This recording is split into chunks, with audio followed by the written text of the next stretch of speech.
ಈ ಜಾಗ ನೋಡ್ತಿದ್ದೀರಲ್ಲ, ಮತ್ತು ಮೇಲ್ಗಡೆ ನೋಡಿದೆ ನೀರು. ಈಗ ಆ ಜಾಗದಲ್ಲಿ ಶೇಖರಣೆ ಆಗೋ ನೀರು ಇಡೀ ಈ ಸರೌಂಡಿಂಗಲ್ಲಿ ಆಲ್ಮೋಸ್ಟ್ ಯಾವುದಾದ್ರು ಅಪಾರ್ಟ್ಮೆಂಟ್ಸ್ ಇದೆ ಮತ್ತು ಲೋಕಲ್ ಇಂಡಿಪೆಂಡೆಂಟ್ ರೆಸಿಡೆನ್ಸಿ ಮನೆ ಇದೆ, ಇಲ್ಲಿಂದನೇ ನೀರು ಹೋಗೋದು. ಆಚೆ ನೋಡಿ, ಆಚೆ ಏನಂತ ಹೇಳಿ, ಆಚೆ ಎಲ್ಲ ಪಾಚಿ ಥರ ಬಂದು ಆಗಲೇ ಗಿಡಗಳೆಲ್ಲ ಇದೆ. ಬಟ್ ಒಳಗಡೆ ಮಾತ್ರ ಮೇಲ್ಗಡೆ ಪೋರ್ಷನ್ ಇದೆಯಲ್ಲ, ನೀರಿದೆ ನೋಡಿ, ಅಲ್ಲಿಗಿಂತ ಮೇಲ್ಗಡೆ ಬಿಳಿ ಸುಣ್ಣನೋ ಪೈಂಟೋ ಹೊಡೆದು ಆ ಥರ ಇದೆ.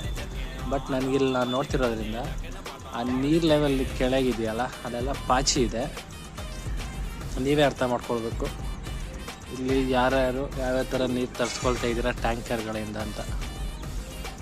ನೆಕ್ಸ್ಟ್ ಟೈಮು ನೀವೆಲ್ಲ ಟ್ಯಾಂಕರಿಂದ ನೀರು ತರಿಸ್ಕೊಳ್ಬೇಕಾದ್ರೆ ಫಸ್ಟು ಅವ್ರದ್ದು ಎಲ್ಲಿಂದ ಬರುತ್ತೆ ಪಾಯಿಂಟ್ನ ಚೆಕ್ ಮಾಡಿ ಆಮೇಲಿಂದ ನೀವು ನೀರು ಲೋಡ್ ತರಿಸ್ಕೊಳ್ಳಿ.